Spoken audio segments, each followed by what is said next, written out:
In the year 10 AH means after Hijrat, Prophet Muhammad ﷺ undertook his farewell pilgrimage to Mecca.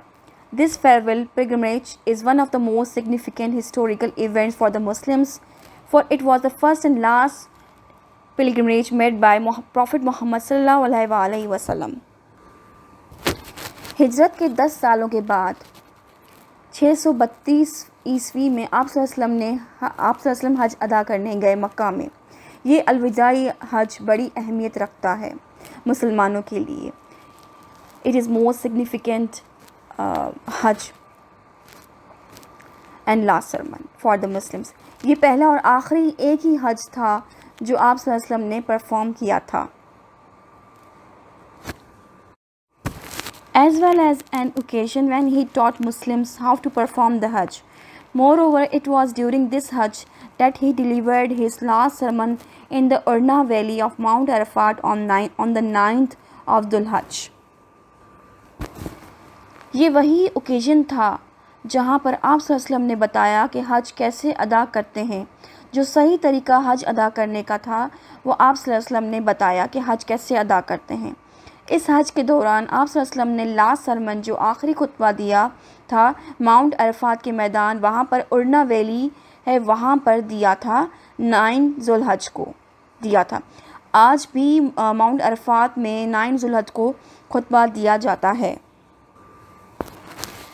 10 AH 6th March 632 there were countless Muslims present with the Prophet ﷺ during his last pilgrimage when he delivered his last sermon.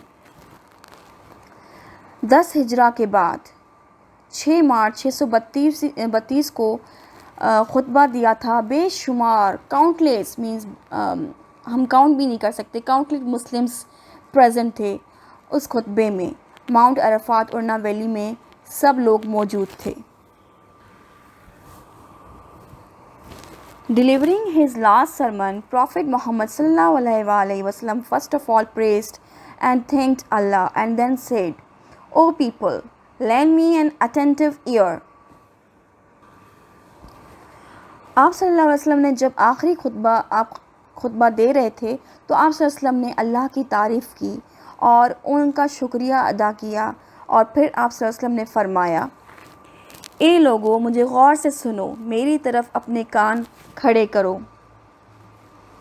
For I know not whether after this year I shall ever be amongst you again. Therefore listen to what I am saying to you very carefully and take these words to those who could not be present here today. मैं जानता हूँ या नहीं, पर अगर मैं इस साल के बाद नहीं रहा तो मुझे गौर से सुने। जो भी कुछ मैं कह रहा हूँ वो सब गौर से सुने और ये अल्फाज उन लोगों को भी बताएं जो आज यहाँ पर मौजूद नहीं हैं।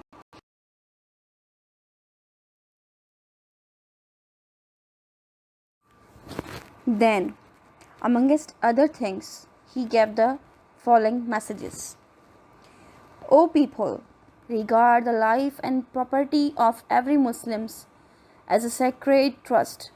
Return the goods entrusted to you to their rightful owners. Hurt no one so that no one may hurt you. आप सल्लल्लाहु अलैहि वसल्लम ने ये पैगाम दिए कि ए लोगों, इंसानों की जो प्रॉपर्टी है आपके पास उसको पाक अमानत के तौर पर रखें। किसी की अमानत को ज़ब्त ना करो। जो भी आपके पास सामान किसी का भी है उसको वापस करो और अमानत में ख़यानत नहीं करो। ना किसी को आप दुख पहुंचाओ, ना कोई आपको दुख पहुंचाएगा। Be aware of Satan for the safety of your religion. He has lost all hope that he will ever be able to lead you astray in big things.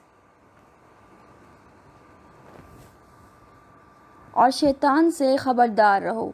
अपने रिलीजन की हिफाजत के लिए अपने आप को ऐसा दीनदार बनाओ कि लोग आपको देखकर आपकी दीन को अपनाएं। और शैतान सारी उम्मीदें खो चुका है क्योंकि आप मुसलमान बन गए हो। वो आपको बड़ी चीज़ों में गुमराह नहीं करेगा।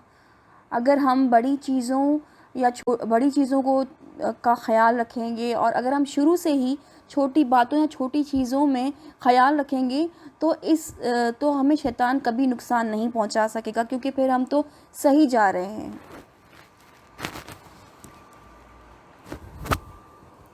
सो be aware of following him in small things. तो इसलिए हमें शुरू से ही बाखबर रहना चाहिए ताकि हम इससे बच सकें। O people, it is true that you have certain rights with regard to your woman, but they have also rights over you. ए लोगो, ये सच है कि आपको कुछ राइट्स हैं अपनी वुमेन्स के लिए। आप अपनी वुमेन्स, अपनी औरतों के राइट्स पूरे करें, और उन वुमेन्स का भी है कि वो भी आपके हुकूक पूरे करें। इसलिए आप दोनों एक दूसरे के राइट्स का बेहतर तरीके से ख्याल रखें। All mankind is from Adam and Adam was created from dust. The noblest of you in Allah's sight is the most God-fearing. सारी इंसान ज़ात आदम से बनी है और आदम डस्ट से यानी मिट्टी से बना है।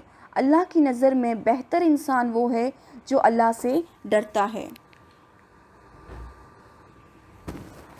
An Arab has no superiority over a non-Arab, nor does a non-Arab have any superiority over an Arab. एक अजमी को एक अरब पर सरपरस्ती नहीं है और ना ही अरब को किसी अजमी पे कोई सरपरस्ती है, और ना ही कोई एक दूसरे से ज़्यादा बेहतर है।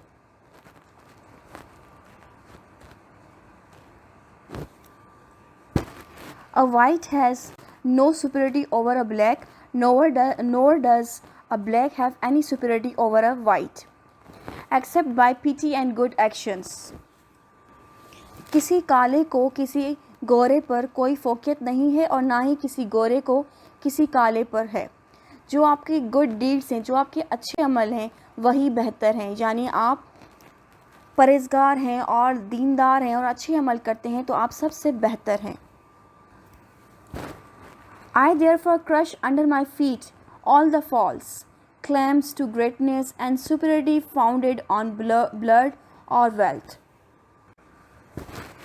इसलिए मैं सारी वो बुराइयां जो दौलत की बुनियाद पर हैं या खून की बुनियाद पर हैं, जो झूठी शान बनाई गई है, जो भी बड़ाई है, जो भी दौलत की बुनियाद पर बड़ाई है या जो भी खून की बुनियाद पर बड़ाई बनाई गई है, मैं उनको अपने पांव तले कुचलता हूँ। मेरी नज़र में ऐसा कुछ नहीं है।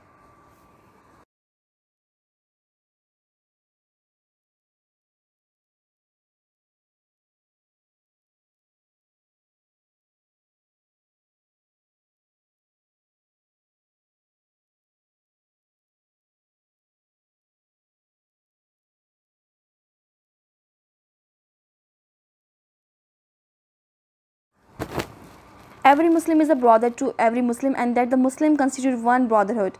Nothing shall be legitimate to a Muslim which belongs to a fellow Muslim unless it was given freely and willingly. हर मुसलमान दूसरे मुसलमान का भाई है। सब मुसलमान आपस में भाईचारा कायम करें। कोई भी मुसलमान अपनी मर्ज़ी से किसी दूसरे की चीज़ दूसरे को नहीं दे सकता। यानी आप अपनी मर्ज़ी से दोगे तो वो सही होगा, वो उसका हक बनेगा। The Holy Prophet completed his last sermon by saying, "Be my witness, O God, that I have conveyed your message to your people." आखिरी खुतबा आप सल्लल्लाहु अलैहि वसल्लम ने ये फरमाकर कंप्लीट किया, ए मेरे खुदा, मेरी गवाही दें, मैंने आपका मैसेज लोगों तक पहुंचा दिया है। The messages conveyed in this sermon are for all times. If the Muslims follow these messages, the result will be a fair and equitable society in which there will be honesty and justice, and meritocracy will be the guiding principle. जो messages इस खुतबे में दिए गए हैं उनका result बहुत अच्छा साबित होगा। ऐसी सोसाइटी बनेगी जिसमें सब इक्वली राइट्स हासिल करेंगे और सच्चाई होगी, जिसमें जस्टिस होगा, जो सही होगा वही सबके लिए बेहतर होगा। मेरिटोक्रेसी मीन्स सही तरीके वाले बेहतर रूल्स जो आपको गाइड करें, जो आपको गाइडिंग लाइन दें। So this is about all about our last sermon of Holy Prophet Sallallahu Alaihi Wasallam. So this is unit 1.1. In this way, we will done our lesson. I hope you all know very well. Thank you.